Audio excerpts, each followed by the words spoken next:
Welcome back. You're watching the India Development Debate with me, Tamanna Inamdar. In case you've just tuned in, we're talking right now about the National Monetization Pipeline. So this was a plan that was announced this Monday, in fact, and talked about how over the next 4 years, national assets in road, railways, airports and many other sectors would be leased out and monetized in various forms. There are various instruments which would be used. Some would see private players put in investments and take over, operate for some time, maintain and then hand back to the government.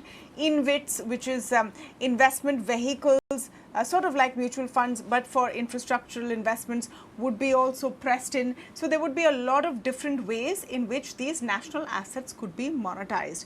It seemed like an ambitious enough plan, and then, you'd wait and see whether it was executed well or not. There are several plans there in the pipeline to privatize dead assets or subpar assets. But this plan has really sparked off a huge political fight. It started with the Congress party and Rahul Gandhi claiming that this was just a plan to sell off national assets to cronies, and this would lead to monopolies and loss of jobs. West Bengal Chief Minister Mamata Banerjee has also jumped onto the bandwagon and has said today that these assets don't belong to the BJP or the Prime Minister. They cannot be sold off. So Finance Minister Nirmala Sitharaman, while speaking with journalists in Mumbai today, answered my question on this, saying that there was no question of selling off any assets. Listen into what she said. I wish the opposition questions with some homework done. Who actually monetized the Mumbai-Pune corridor? Was it not the Congress party? Was it not under the Congress party, which was headed by and is even now being headed by Srimati Sonia Gandhi? 8,000 odd crores was raised by that. New Delhi railway station. Who called for the RFP on it? Was it not the Congress party? Somewhere between 2008, 5, something like that.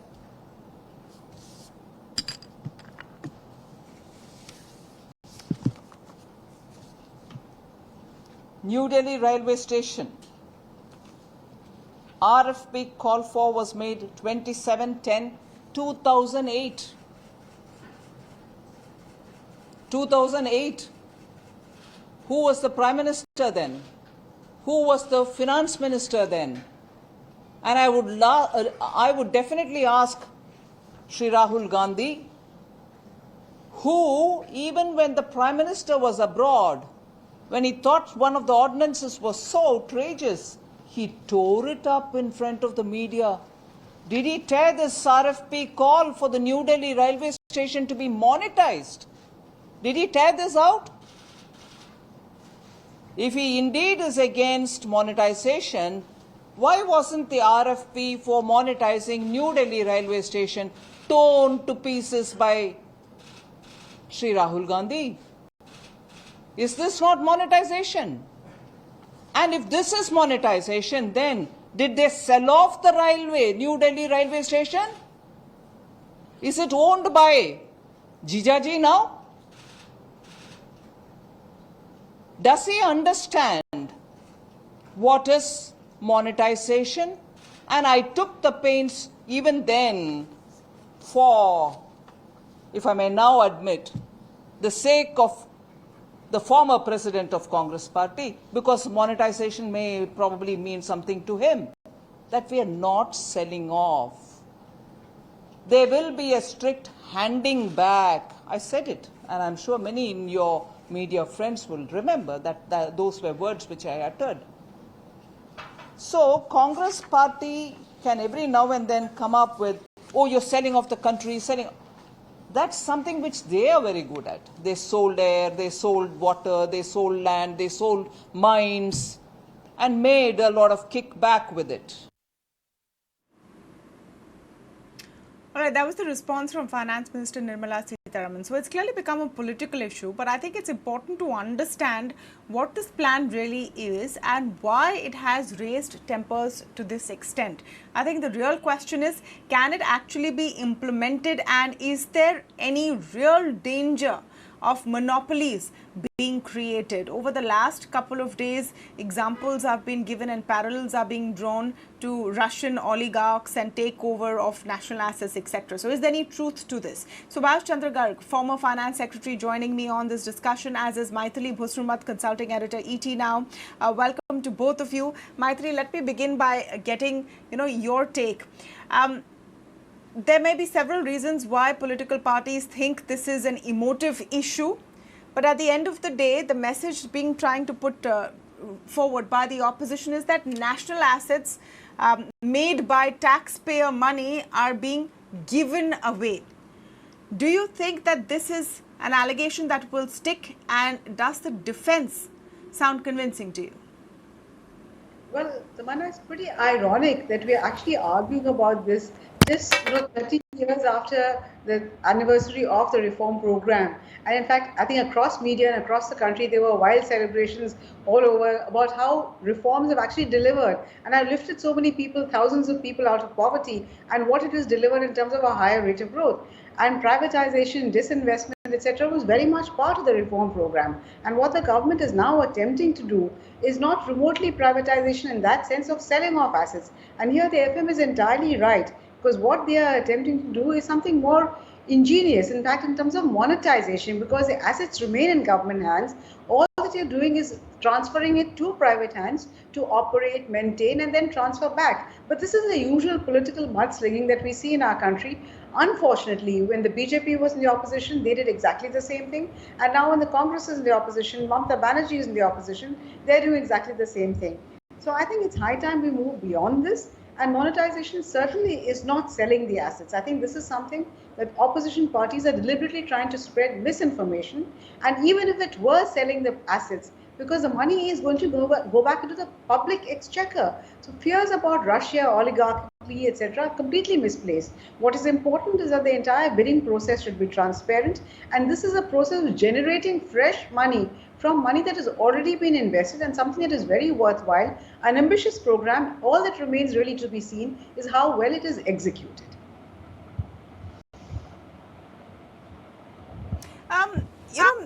Mr. Garg, this is clearly not the first time that a government has aimed to monetize its assets.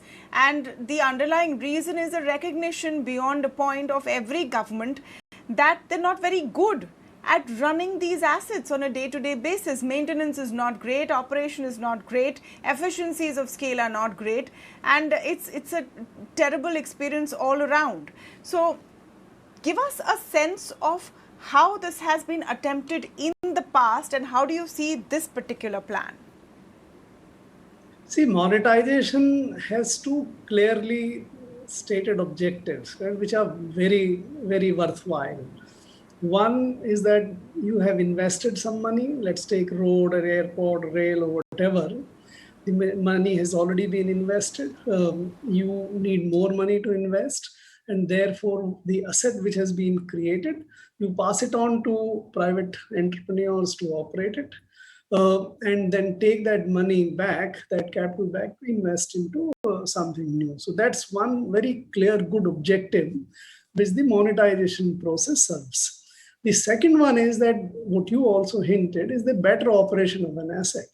A toll road operated by NHAI itself, or an airport operated by a Airport Authority of India, gets better operated, or a electricity distribution company run by a state entity gets better operated, in the case of, let's say, Delhi or Mumbai, for that example, if it is operated by a private entity. So these two clearly good objectives are serviced when you monetize. And therefore, there is an eminent sense in monetizing the assets which are operating assets. There is a lot of confusion, and which is unnecessary misinformation. Monetization is not sales of asset.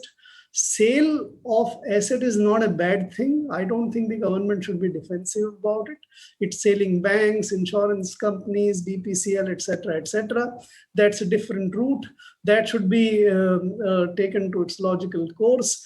Government shouldn't be defensive about selling. So what gets appropriately sold should be sold, and what gets monetized should be monetized.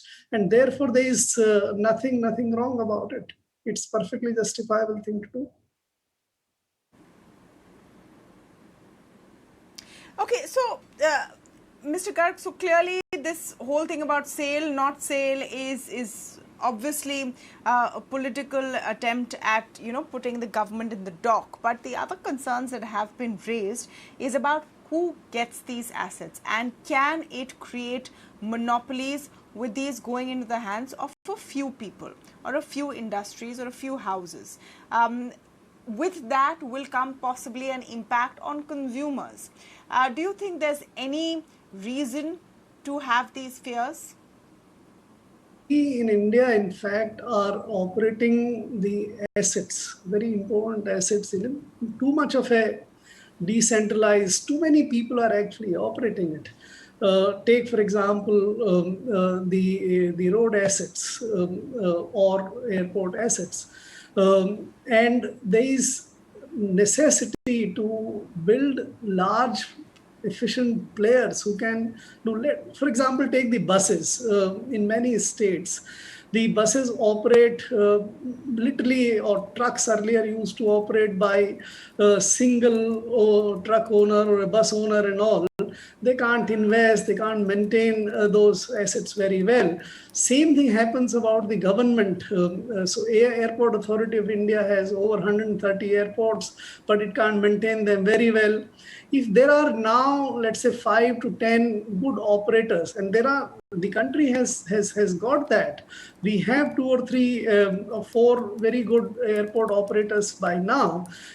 Even when there are only about 20 sort of airports which are at best going to or have gone into the private hands differently. So I think this concern about monopolies or very few entrepreneurs getting into all the assets is completely misplaced. India is a very large country. We have a huge number of entrepreneurs. We should actually consolidate, just take example of the telecom. If in the telecom sector there are 2 or 3 operators or 4 operators at the best, does it serve the country's interests badly? Should there be 20, 25 telecom operators? Same thing applies whether it's roads, rail or something. If we have 5, 10, 20 strong players, or for that matter, buses operating in the country, I think we'll be better off. So this concern is overblown, and I don't think that's in the national interest to be worried about the potential monopolies, etc. Yeah. No, absolutely. I mean, it has to be seen for what it is. That this is a time when assets need to be monetized. It's a good plan. The question is, of course, about execution. Mythili, what are the challenges there as far as it comes to execution? And do you think there will be a appetite for these assets? 88,000 crore rupees is the target just for this fiscal. Just looking at the yardstick of what kind of an appetite there has been for some of the other schemes, for example, privatization of certain railway routes, it's not been great, let's be honest. So do you think companies and various groups would want to come forward to take part in this scheme?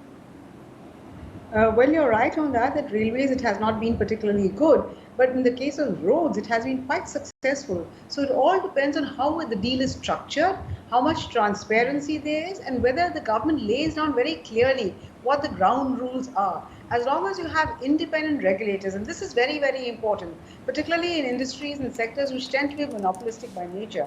And here I would second Mr. Garg entirely, because in fact, even the competition law in the country, it is not against companies or sectors or entities on the basis of size. the entire competition law, both in India and abroad, is based on unfair trade practices. So you could be a monopoly, quasi-monopoly, oligopoly. What matters is how the customer, at the receiving end, does he get the pressure of being suppressed by a monopoly. So that is what is important. It's the trade practices and not the size per se that matters. Certain sectors tend to be monopolistic by nature because the very size of the investment that is required, like railways, for example. So the problems really, as you said, are in execution. And here I think independent regulation and also fast track judicial system in case of disputes, because there should be an adjudicatory system. In our country, virtually everything ends up in some kind of dispute and then goes to court where it languishes for years. So I think these things are very, very important. Transparency in the bidding process, and if you have independent regulators, lay down the framework very clearly and have a separate adjudication judicial process whereby if there are disputes, these disputes are quickly settled. I think once you have this, there will be no dearth of interest because we do have a great deal to offer. So I think that would be the way the government should go forward. There will be teething troubles, as they invariably are in every sector, particularly in a democracy, but I do not think we should allow that to bog us down. Yeah. Mr. Garg, I wanted to get your take on challenges. Like I started by asking you what the experience has been so far. You've seen it from within government, where all these ambitious plans are put out, but they've not necessarily seen a roaring success. What are your concerns with this particular plan? I think that's where the main challenges lie. The government did very well in monetization of 6 airports in 2019, but thereafter, for the last 2.5 years, there's been not a single transaction on airport. The roads also, we have struggled. There have been only 5 packages so far of TOT. Of them, 2 did not take off at all. In last 5 years, we have only done 3 packages, and there's not much success in anywhere else. Now, this particular plan, which talks about 6 lakh crores over 4 years, or on an average about 1.5 lakh crores, 1,50,000 crores a year. That's too ambitious. I don't think there is any likelihood of this being done. The institutional mechanism which we have created and the processes which we have created are also not at all conducive for this to happen. I honestly think that the government will not be able to deliver it. If it does even 20% of what it's saying, I would be very happy. That would be more than what. So and that makes me actually think why the government comes up with these mega pipelines. Earlier there was this infrastructure pipeline. Now there is a monetization pipeline. The numbers are staggering, very big. And there is absolutely no capacity, clarity to structure what Mythili was also speaking about, transactions and all. The sheer inability and the record of the government in carrying out these transactions, it makes me very suspicious. As I said, I don't see more than 20%. In fact, my estimate is that probably finally the government in 4 years will end up with only 10% of this pipeline being achieved, 60,000 crores and not more than that. Well, that's actually the question that should be asked. Not go on and on about why you're selling assets when clearly it is not a sale of assets, but how are you going to do it? And exactly. Those are the important questions we've raised on the show this evening. Thank you so much, Mr. Garg. Thank you so much, Mythili, for joining us today. We'll sign off here from the India Development Debate. But before I do, I want to give you a quick update on what's happening in Afghanistan. We've not taken our eye off that story. There is a resistance building in a district called Panjshir. It's housing the former Vice President Amrullah Saleh, who has staked claim after Mr. Ghani pretty much ran away. Taliban fighters are now trying to attack them there. A delegation has now gone from the Taliban to try and politically find a way out. It's an important story that's developing because there is someone who's standing up to the Taliban and saying that no, you cannot claim to run this country. It's an important development that the world is watching. We'll have to see who major countries now back. With that, we'll sign off on the India Development Debate. See you again tomorrow, same place, same time.